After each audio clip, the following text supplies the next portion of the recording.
नमस्कार दोस्तों, welcome to my YouTube channel learn Hindi with प्रीति।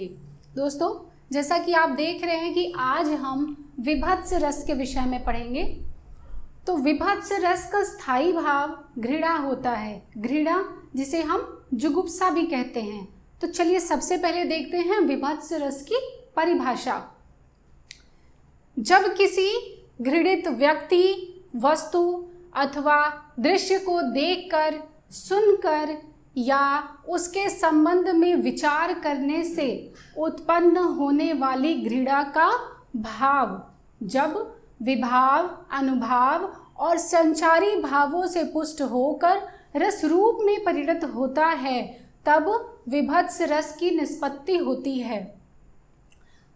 परिभाषा मैं इसलिए लिखती हूँ क्योंकि आपके एग्ज़ाम में परिभाषा भी पूछी जाती है, आपको लिखना होता है, इसलिए मैंने परिभाषा लिखी है। अब देखिए, परिभाषा को व्यावहारिक तरीके से समझिए। क्या होता है, जब भी आप कोई, लिखा भी वही है, जब भी आप कोई ऐसा दृश्य देखते हैं, ऐसा कोई वस्तु देखते हैं, ऐसी कोई वस्तु देखते हैं, ऐसा कोई दृश्य देखते हैं या उसके विषय में सुनते हैं या उसके विषय में आप विचार विमर्श करते हैं, बातचीत करते हैं, तो ऐसा कोई घृणित दृश्य हो जिससे आपके मन में घृणा का भाव उत्पन्न हो रहा हो, तो वह जो घृणा का भाव होता है वही घृणा का स्थायी भाव, घृणा नामक स्थायी भाव जब विभाव, अनुभाव और संचारी भाव, विभाव, अनुभाव और संचारी भावों से पुष्ट होकर रस रूप में परिणत होता है, तब विभत्स रस की निष्पत्ति होती है। ठीक है। अब देखिए, विभत्स रस के क्या लक्षण होते हैं, क्या अवयव हैं।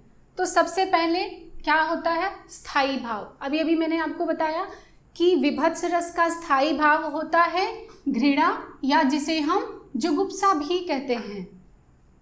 स्थायी भाव के बाद बात आती है, आपने परिभाषा में देखा है, विभाव, अनुभाव और संचारी भाव।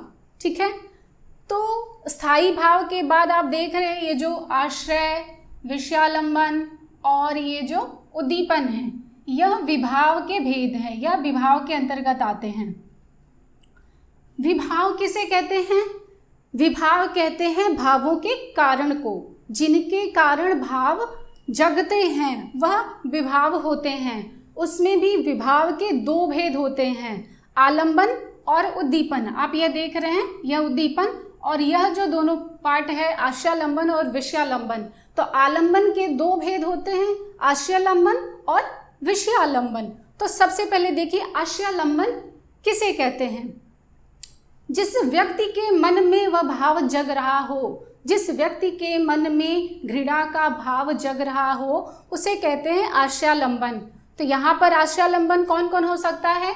जैसे कवि, श्रोता, दर्शक, पाठक आदि, इनमें से कोई भी हो सकता है। फिर बात आती है विषयालंबन की। विषयालंबन कहते हैं जिसके कारण या जिसके प्रति भाव जगा हो, वह कहलाता है विषयालंबन। तो यहाँ पर क्या हो सकता है, जैसे कोई घृणित वस्तु हो, शमशान हो, शव, रक्त इत्यादि। यह आपको समझने के लिए है कि जिसके कारण हमारे मन में घृणा का भाव उत्पन्न हो रहा, वह कोई घृणित वस्तु भी हो सकती है, कोई शव हो सकता है, शमशान हो सकता है, या फिर रक्त इत्यादि होते हैं जिनके कारण हमारे मन में घृणा का भाव उत्पन्न होता है। फिर बात आती है उद्दीपन की। उद्दीपन कहते हैं उस समय की जो परिस्थितियां होती हैं, वे परिस्थितियां या वे वस्तुएं जिनके कारण भाव उद्दीप्त होता है, भाव और बढ़ता है, वह होता है उद्दीपन। तो क्या हो सकता है उद्दीपन? जैसे लाश है तो लाशों का सड़ना, बदबू आ रही हो, पक्षियों का मांस नोच के खाना, घायलों का छटपटाना इत्यादि। देखिए, यहाँ पर मैं आपको बताना चाहती हूँ कि जो रस है, ये रस है तो 11, लेकिन इन रसों को समझना बहुत आसान है। बस आपको एक चीज़ क्लियर होनी चाहिए, ये जो भाव हैं, जैसे ये जो स्थायी भाव है और ये विभाव और ये अनुभाव और ये संचारी भाव। यदि आपको यह 4 भाव क्लियर हैं, आप इन पे अगर अपनी पकड़ बना लिए हैं, यह आपको अच्छे से समझ में आ गए हैं, तो आपको रसों को रटने की ज़रूरत बिल्कुल नहीं होगी। क्योंकि जो स्थायी भाव होते हैं, हम बात कर रहे हैं ना स्थायी भावों की संख्या 9 होती है, तो यह हम सबके, आपके, हमारे सबके मन में विद्यमान होते हैं। तो रसों को रटने की ज़रूरत बिल्कुल नहीं पड़ेगी। आप रसों को सिर्फ समझिए। कोई हर रस आपकी लाइफ में, आपकी ज़िंदगी में कभी ना कभी हर रस गुजरता है, तो आपको सिर्फ समझने की ज़रूरत है, रटने की ज़रूरत नहीं है। यहाँ पर आप इमेजिन कर सकते हैं, जैसे आप कहीं रोड पर जा रहे हों, तो हम अधिकतर देखते हैं, हमारे साथ ऐसा वाक़या होता है कि कोई पक्षी या कोई जानवर की मतलब लाश पड़ी होती हो, मर गया होता है, जैसे गाड़ी वाड़ी से टक्कर लग गई हो, या आसपास साइड में कहीं होता है। तो जस्ट यही इमेजिन करना है यहाँ पर आपको। तो ये हो गया परिस्थितियाँ। उद्दीपन होती है वे परिस्थितियाँ, वो वातावरण जिनके कारण भाव बढ़ता है, उद्दीप्त होता है। फिर बात आती है अनुभाव की। अनुभाव क्या होती है?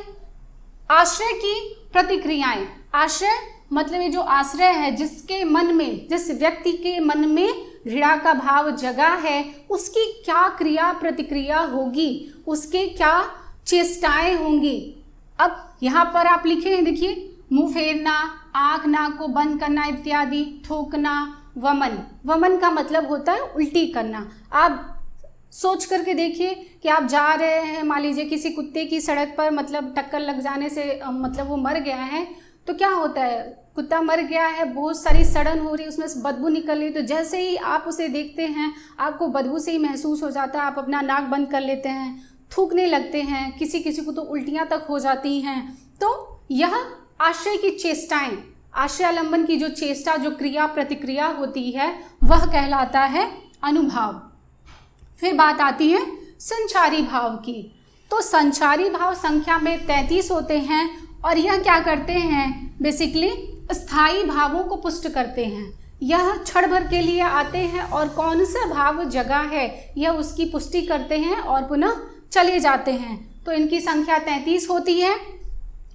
तो विभत्स रस के अंतर्गत कौन कौन से संचारी भाव आ सकते हैं, देखिए, जैसे मोह, विषाद, ग्लानि, जड़ता, चिंता, व्याधि, अपस्मार, निर्वेद, मरण इत्यादि। चलिए अब हम देखते हैं कुछ उदाहरण के माध्यम से यह आपको सारे भाव क्लियर हो जाएंगे। देखिए पहला उदाहरण देखते हैं। मैंने 2 उदाहरण लिखा है, दोनों ही उदाहरण में शवों की दुर्दशा का वर्णन है। शव मतलब लाश, जो मुर्दे होते हैं, जैसे युद्ध इत्यादि के पश्चात जो लाशें युद्ध मैदान में बिखरी पड़ी होती हैं, या ये उन सबों के जो मुर्दे होते हैं, उनके विषय में यहाँ पर वर्णन किया गया है। तो देखिए पहला उदाहरण, सिर पर बैठ्यो काग, आंख 2 खात निकारत, खींचत जिबहि सियार, अति ही आनंद उर धारत, गीध जांग को खोद खोद के मांस उपारत, स्वान अंगुरिन काट काट के खात बिदारत। अब देखिए ये जो पंक्तियां हैं यह भारतेंदु हरिश्चंद्र जी की हैं, और इसमें युद्ध के पश्चात जो युद्ध के मैदान में जो लाशें पड़ी होती हैं, जो मुर्दे होते हैं, जो शव होते हैं, उनकी दुर्दशा का वर्णन किया गया है। अब एक चीज़ और आपसे बताना चाहूँगी, आपको यह दिखने में बड़े थोड़ा ही कठिन लग रहा हो, डिफ़िकल्ट लग रहा हो, पर ऐसा होता नहीं है। अगर आप किसी पंक्ति को, उसकी किसी कविता को, उसकी पंक्तियों को आप पढ़ रहे हैं और आपको उसका अर्थ समझना है, तो आपको उस कविता को, उस पंक्ति को रिपीट करना पड़ेगा। आप दोहराइए, आप उसे बार बार दोहराएंगे तो आपको मतलब थोड़ा थोड़ा भाव भी समझ में आने लगेगा और आप धीरे धीरे अर्थ भी समझ पाएंगे। तो चलिए कोशिश करिए। सिर पर बैठ्यो, सिर पर, अब देखिए लाश है, युद्ध के मैदान में युद्ध हुआ है, तत्पश्चात जो लाशें बिखरी पड़ी हुई होती हैं, तो देखिए एक लाश है, सिर पर बैठ्यो काग, यहाँ काग का अर्थ होता है कौवा। तो सिर पर कौवा बैठ करके आंख 2 खात निकारत, सिर पर एक लाश ऐसे बिखरी पड़ी है, नीचे जमीन पर लेटी है और कौवा सिर पर बैठा है और आंखों को निकाल निकाल करके खा रहा है। खींचत जिबहि सियार, खींचत मतलब खींच रहा है, जिभहि अर्थात जिह्वा, हमारा जो टंक होता है। स्यार, आप देख रहे हैं स्यार मतलब सियार। अति ही आनंद उर धारत, उर मतलब हृदय, उर का अर्थ होता है हृदय, धारत मतलब धारण कर रहा है, महसूस कर रहा है। तो खींचत जिभहि स्यार, वो जो शव है उसकी जो जीभ है, जो मुर्दा है, जो शव है, उसकी जीभ को स्यार खींच खींच करके खा रहा है। और अति ही आनंद उर धारत, और बहुत प्रसन्न हो रहा है, अपने हृदय में बहुत ही आनंद को धारण कर रहा है। गीध जांघ को खोद खोद के मांस उपारत, गीध, गीध अर्थात गिद्ध पक्षी, जिसे हम चील भी कहते हैं। जांघी, जांघी अर्थात जांघ, हमारा जो थाई होता है। तो गिद्ध क्या कर रहा है, चील क्या कर रहा है, वो जांघ मतलब जो हमारा थाई है, वो थाई का पार्ट होता है, गिद्ध जांघ को खोद खोद करके मांस को उपार उपार करके खा रहा है। स्वान, स्वान मतलब कुत्ता, जो जंगली कुत्ते होते हैं। स्वान अंगुरिन काट काट के खात बिदारत, तो कुत्ता क्या कर रहा है, वो उंगलियों को काट काट के बिना मतलब नोच नोच करके खा रहा है। तो देखिए इनको पढ़ने से क्या अच्छा फील हो रहा है हमें मतलब घृणा का भाव जग रहा है ना। एक लाश है जिसके सिर पर कौवा बैठ कर के उसकी आंखों को निकाल करके खा रहा है। सियार जीभ को, उसकी जीवा को खींच करके खा रहा है और बड़ा ही आनंद महसूस कर रहा है। गिद्ध पक्षी क्या कर रहा है, चील, वह लाश की जो जांघ है उसको नोच नोच करके खा रहा है, मांस को उपार उपार करके खा रहा है। जो कुत्ता है वो क्या कर रहा है, उंगलियों को काट काट करके खा रहा है और उसको विदीर्ण कर रहा है। अब देखिए यहाँ पर एक बात ध्यान देने की बात है कि आपसे स्पष्टीकरण भी पूछा जा सकता है। अगर आप ये उदाहरण लिख रहे हैं या आपको ऐसा कोई उदाहरण दिया है और आपसे स्पष्टीकरण पूछे, तो सबसे पहले तो ये जानिए कि स्पष्टीकरण क्या होता है।